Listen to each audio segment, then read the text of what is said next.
দেখুন, বারবার আমরা দাবি করে আসছি যে এসআইআর স্পেশাল ইন্টেনসিভ রিভিশন মানেই হলো NRC, national register of citizenship. কেন এবং কিভাবে এর আগে বহুবার বিভিন্ন মিডিয়ায় তার ব্যাখ্যা দিয়েছি আমি, আবার আপনাকেও আমি এটাকে জানিয়ে রাখি। এসআইআর স্পেশাল ইন্টেনসিভ রিভিশন, এটা মাথায় রাখতে হবে। বারবার বিরোধীরা মানে বিজেপি এবং সিপিএম এবং কংগ্রেস তারা বারবার দাবি করছে যে এর আগেও নাকি বহুবার এসআইআর হয়েছে। আমি আপনাদের তথ্য ভিত্তিক কথা বলবো। ভারতবর্ষে এই প্রথম এসআইআর হতে চলেছে। বিহারে হয়েছে, বাংলায় হবে। এসআইআর এর আগে কখনো হয়নি। যেটা হয়েছে 2002 সালে কি হয়েছে? আইআর, মাথায় রাখতে হবে। কি নাম বললাম? IR, intensive revision, special intensive revision এই প্রথম ভারতবর্ষে হতে চলেছে। এবার আপনাদের মনের মধ্যে প্রশ্ন আসবে যে স্পেশাল ইন্টেনসিভ রিভিশন এবং আইআর ইন্টেনসিভ রিভিশন এর মধ্যে পার্থক্য কি? জানতে গেলে আপনাকে একটুখানি পিছিয়ে যেতে হবে। পুরো সিস্টেমটাকে বুঝতে হবে যে কেন স্পেশাল ইন্টেনসিভ রিভিশন তারা নিয়ে এসেছে। এই জন্য নিয়ে এসেছে, স্পেশাল ইন্টেনসিভ রিভিশন আনার আগে তারা ভারতবর্ষে একটা আইন পাশ করেছে, যে আইনটাকে বলা হচ্ছে ফরেনার ইমিগ্রেশন অ্যাক্ট 2025।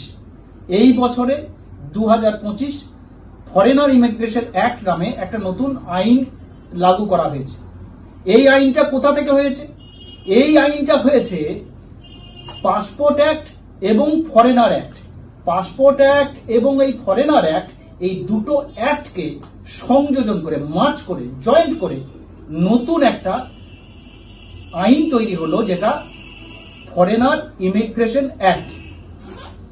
এই আইনের কিছু বিশেষ বিশেষ জিনিস আমি আপনাদের সামনে তুলে ধরছি খুব সংক্ষেপে। সেইগুলো জানলেই বুঝতে পারবে যে এসআইআরটা কেন আনা হলো। সেই আইনে বলা হয়েছে যে সিটিজেনশিপ অ্যামেন্ডমেন্ট অ্যাক্ট 2019, যেখানে বলা হয়েছে বাংলাদেশ, আফগানিস্তান এবং পাকিস্তান এই তিনটে দেশ থেকে 6টা জাতি, মানে অমুসলিম 6টা জাতি, যারা ধর্মীয় অত্যাচারের কারণে এখানে এসেছে এবং যাদের যাদেরকে পাসপোর্ট অ্যাক্ট এবং ফরেনার অ্যাক্ট থেকে ছাড় দেওয়া হয়েছে, তারা তার ওখানে নাগরিকত্ব পাবে। এই বলা হলো কোথায়? সিটিজেনশিপ অ্যামেন্ডমেন্ট অ্যাক্ট 2019-এ। এই কথাটা যে বললাম যে তিনটে দেশ থেকে এই 6টা জাতি তারা পাসপোর্ট অ্যাক্টে যারা ছাড় পেয়েছে তারা নাগরিকত্বের আবেদন করতে পারবে সিএতে, মানে সিটিজেনশিপ অ্যামেন্ডমেন্ট অ্যাক্ট 2019-এ। এই কথাটা এলো কোথা থেকে? এই কথাটা এসেছে 7 সেপ্টেম্বর 2015। 7 সেপ্টেম্বর 2015 গুগলে সার্চ করুন। 7 সেপ্টেম্বর 2015 একটা gazette, passport amendment act, passport amendment act 2015 গেজেটটা 7 সেপ্টেম্বর অনলাইনে দিয়েছে, পাস হয়েছে 8 সেপ্টেম্বর। অনলাইনে গুগলে এখনই পেয়ে যাবে। সেখানে যদি পড়েন, যে কথাটা আমি আপনাকে বললাম যে সিটিজেনশিপ অ্যামেন্ডমেন্ট অ্যাক্ট 2019-এ বলেছে, একই কথা বলা হয়েছে 2015 সালে, যে যারা তিনটে দেশ থেকে 6টা কমিউনিটি মুসলিম বাদে ধর্মীয় অত্যাচারের কারণে, যারা ধর্মীয় অত্যাচার এবং মানে কারণে যারা ভারতে চলে এসেছে, মানে ভয়ে যারা চলে এসেছে, এবং যারা বলেছে এখানে যে যারা আবেদন করতে বাধ্য হয়েছে ভারত সরকারের কাছে যে আমাকে ভারতে আশ্রয় দেওয়া হোক, আশ্রয় চাইতে যারা বাধ্য হয়েছে তাদেরকে পাসপোর্ট অ্যাক্ট এবং ফরেনার অ্যাক্ট থেকে ছাড় দেওয়া হলো। বিজেপি এই জায়গাটা তালগোল পাকিয়ে, মানুষকে উল্লু বানিয়ে, মানে এখানে একটা মানে সি বানিয়ে, আমি পুরোটা বলছি না, সি বানিয়ে এখানে বলছে যারা ধর্মীয় অত্যাচারের কারণে ভারতে এসেছে তাদেরকে সকলকে পাসপোর্ট অ্যাক্ট ফরেনার অ্যাক্ট থেকে ছাড় দেওয়া হলো। কিন্তু আইনে বলছে যারা পাসপোর্ট অ্যাক্ট ফরেনার অ্যাক্ট থেকে যাদেরকে ছাড় দেওয়া হয়েছে, যারা আবেদন করেছে আশ্রয় চাইতে, যারা বাধ্য হয়েছে, তাদেরকেই একমাত্র পাসপোর্ট অ্যাক্ট ফরেনার অ্যাক্ট থেকে ছাড় দেওয়া হয়েছে। এবং যাদের যাদের ছাড় দেওয়া হয়েছে সিএতে, সিটিজেনশিপ অ্যামেন্ডমেন্ট অ্যাক্ট 2019-এ, শুধু তারাই আবেদন করতে পারবে। নতুন একটা সংযোজন হয়েছে এই ফরেনার ইমিগ্রেশন অ্যাক্ট 2025-এ 3টে দেশ থেকে 6টা জাতি মুসলিম বাদে যারা এসেছে, এবং ওখানে বলেছিল 31 ডিসেম্বর 2014, মানে 2015 সাল 7 সেপ্টেম্বরে যে নোটিফিকেশনটা বার করেছে, গেজেটটা যে পাস করেছে গভর্নমেন্ট, সেখানে বলেছে 2014 31 ডিসেম্বরের মধ্যে ভারতে যারা ধর্মীয় অত্যাচারের কারণে, নির্যাতনের কারণে ভারতে এসেছে এবং আসার পরে যারা আশ্রয় চাইতে বাধ্য হয়েছে তাদের পাসপোর্ট একটা ছাড় দেওয়া হলো। ওই একই জিনিস, সেম জিনিস, একদম কপি পেস্ট, কোথাও দাড়ি কমা কিচ্ছু বাদ দেয়নি, সেম শুধু কপি পেস্ট করেছে, ডেটটাকে শুধু চেঞ্জ করেছে। কি চেঞ্জ করেছে? বলেছে যারা 31 ডিসেম্বর 2024 পর্যন্ত ভারতে এসেছে ধর্মীয় অত্যাচারের কারণে, মুসলিম বাদে 6টা জাতি ওই 3টে দেশ থেকে, মানে বাংলাদেশ, আফগানিস্তান, পাকিস্তান থেকে, এবং যারা যারা সেখানে ভারত সরকারের কাছে আশ্রয় চেয়েছে তাদের পাসপোর্ট অ্যাক্ট, ফরেনার অ্যাক্ট থেকে ছাড় দেওয়া হয়েছে। বিজেপি এই জায়গায় বলছে 2024 31 ডিসেম্বর পর্যন্ত যারা সিএ আবেদন করতে পারবে, মানে সিএ থেকে ছাড় দেওয়া হয়েছে, সিএ থেকে ছাড় দেওয়া হয়নি, পাসপোর্ট অ্যাক্ট, ফরেনার অ্যাক্টটা বাতিল করে নতুন করে করা হয়েছে, ফরেনার ইমিগ্রেশন অ্যাক্ট, ওখানে ছাড় দেওয়া হয়েছে। এবার এই গল্পটা, এটা গেল একটা মানে ভিতরের মেন মশলা, মেটেরিয়ালস, যেটা যার উপরে পুরো ভিত, মানে যার উপরে বিল্ডিংটা দাঁড়িয়ে আছে, মানে SIR, স্পেশাল ইন্টেনসিভ রিভিশন, ভারতবর্ষে প্রথম হতে চলেছে, যেটা এনআরসির বাপ। আমি এই কারণে বলছি, এবার বুঝবেন কেন বলছি SIR স্পেশাল কি, মানে বিশেষ SIR, এর আগে কখনো এরকম হয়নি, স্পেশাল এটাকে করা হলো কেন? ফরেনার ইমিগ্রেশন অ্যাক্টের জন্য, যে যারা আশ্রয় চেয়েছে, যারা আশ্রয় চেয়েছে তাদের একটা নামের তালিকা তৈরি করা, মানে তারা দেখুন নামের তালিকা, এখানে আশ্রয় চেয়েছে যারা তারা অটোমেটিকলি তারা এখনো বাংলাদেশি বা আফগানিস্তানে বা পূর্ব পাকিস্তানের।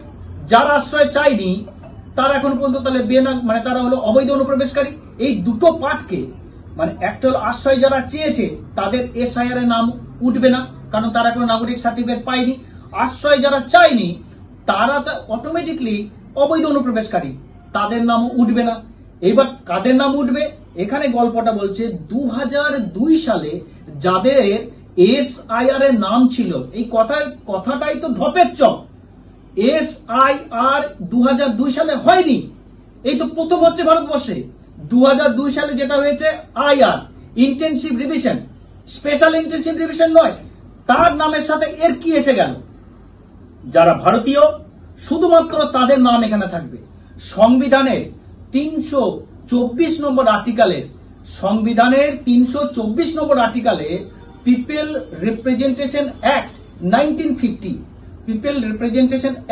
1950 তে ইলেকশন কমিশন অফ ইন্ডিয়াকে পাওয়ার দিয়েছে ভারতের সংবিধান, যে তারা ভারতের যারা নাগরিক তাদের ভোটের বিধান, কিভাবে ভোট দেবে, কারা ভোট দেবে, তার রুলস রেগুলেশন, কারা ভোটের প্রতিনিধিত্ব করবে, এই সমস্ত পাওয়ার ইলেকশন কমিশন অফ ইন্ডিয়া 324 নম্বর আর্টিকেলে দিয়েছে।